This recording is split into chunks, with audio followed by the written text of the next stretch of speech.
How do criminal profilers use victimology to identify suspects?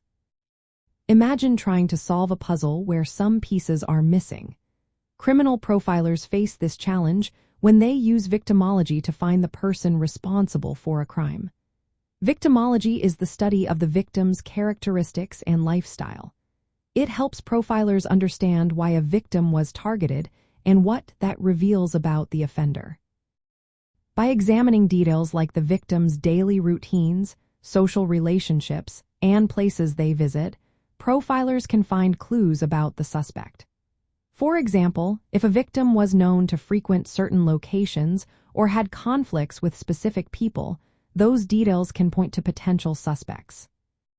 Profilers look for patterns in how victims are chosen. They analyze whether the offender prefers victims of a certain age, gender, occupation, or lifestyle. This pattern shows what the offender might be seeking, whether it's power, revenge, or some symbolic reason. Knowing these patterns helps law enforcement narrow down the suspect list. It also guides investigators to focus on individuals who match the offender's psychological profile. Victimology also reveals how the offender gained access to the victim. If a victim's social circle or daily habits are known, profilers can identify who might have had the opportunity or motive.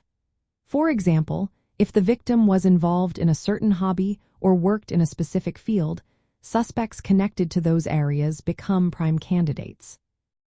In addition, victimology helps in understanding the offender's behavior. If victims share a common trait or vulnerability, profilers infer that the offender might also have knowledge or experience related to that. For instance, if victims are all young women living alone, the suspect might be someone familiar with that lifestyle. This information helps law enforcement prioritize suspects who fit the profile. Criminal profilers combine victimology with crime scene evidence and behavioral clues. By linking the victim's traits with the crime scene, they build a clearer picture of the offender's personality and habits. For example, if the victim's lifestyle matches the offender's known preferences, it suggests a connection. This process helps detectives develop a behavioral profile that guides their investigation. Overall, victimology is a key part of criminal profiling. It provides context about the crime and the victim's life, which in turn reveals important details about the suspect. Without understanding who the victim was and how they lived, it would be much harder to identify the person responsible. Victimology helps turn scattered clues into a coherent picture that points to the likely offender.